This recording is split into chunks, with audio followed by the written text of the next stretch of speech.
cold weather alert is in effect for Toronto. So for more on how people are coping with some of the coldest temperatures of the season, let's bring in CP24's Beatrice Baseman. Beatrice, I hope you're bundled up today. I see you are.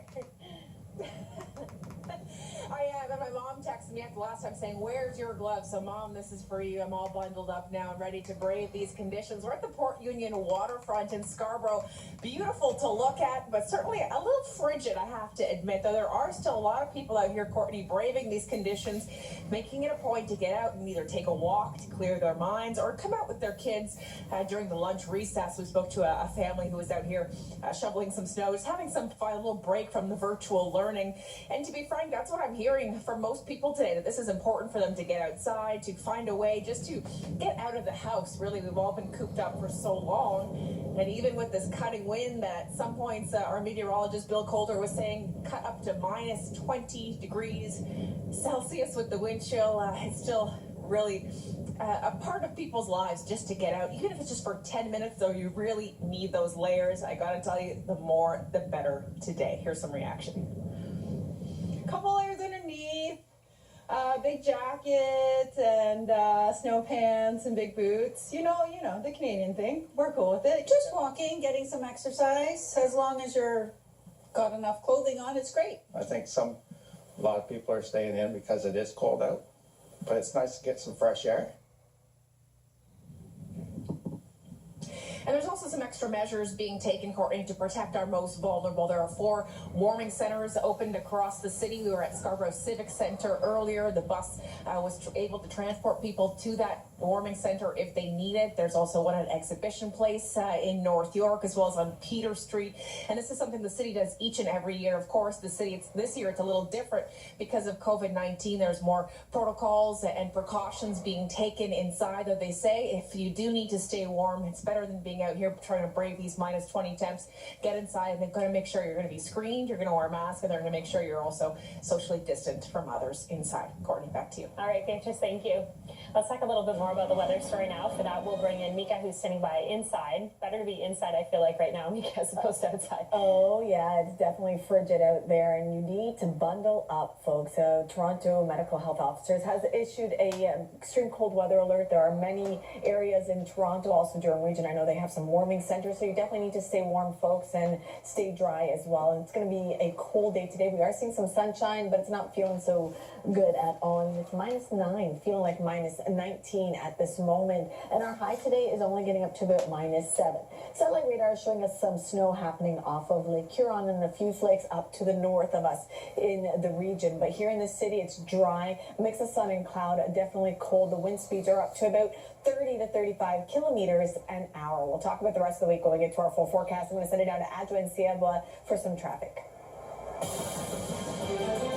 Well, Mika, you know what? It is a cold drive. Definitely, if you're headed out, give yourself a few minutes to warm up your vehicle. And once you're on the roadway, we have problems. Eastbound on 401 in the collectors on the approach to the Don Valley Parkway multi-vehicle collision. It is the 3 right lanes that are blocked with the scene of the situation. A couple of lanes getting by in the collectors, but to avoid it, definitely want to use the express pretty slow from before Bayview if you are headed out towards the Don Valley Parkway. A bit of good news, we had some lingering overnight road work, which did wrap up through Markham Road, and the rest of the major routes are checking in problem-free. Courtney, I'll send it back to you. Adjo, thank you. We're going to take you live to Etobicoke. The Premier is speaking. We need funding directly into these centers. We've increased funding by $194 million. That's on top of the $176 million that we have.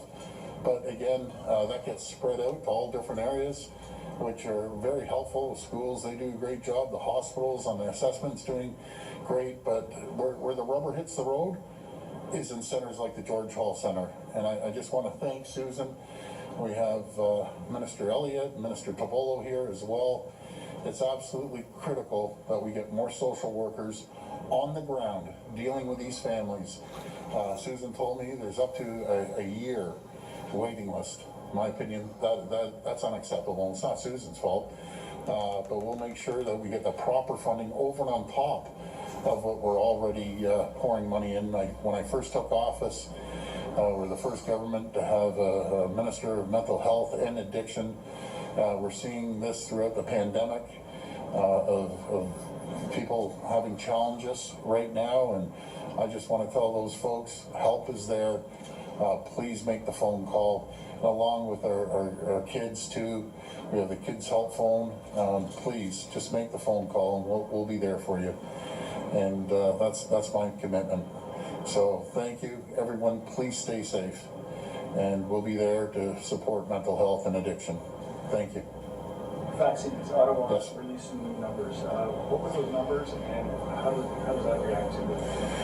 Well, it's disappointing. Our share of the numbers over the next couple of weeks is roughly about 33,000 vaccines.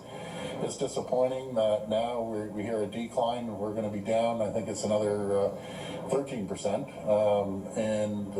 Again, I know the federal government is trying, and they're doing everything we can. We need to explore every avenue possible, no matter if it's asking Health Canada to speed up the approvals on the J&J, Johnson & Johnson, vaccine, or the AstraZeneca. We need the approval as quickly as possible. Pfizer has let us down tremendously. It's again unacceptable. You know, they have an obligation to meet the contract, and again they've let the people of Ontario down, let the people of Canada down. But we need a loud voice to make sure that we get our fair share of vaccines. It's absolutely critical, and the logistics around getting these vaccines out, and all of a sudden they pull back on the vaccines. It makes it very difficult for General Hillier and the task force table to have proper planning when you don't get what we're expecting to get. So Health Canada, please, we need your help. Please approve these. These have been approved other places around the world. Please share that information and get the vaccines out as quickly as possible. Now, explain the difference between 5 and 6 doses per vial, and can we assure that we can get 6 doses per vial? Okay, so if you don't mind, I'm going to bring the Minister of Health in. I saw it yesterday, and we saw a great doctor there with one syringe that's getting 6 doses. And when I asked the question to the team yesterday, they have, I believe it's a 3 millimeter. I better let the experts speak, because she'll know a lot better than I will.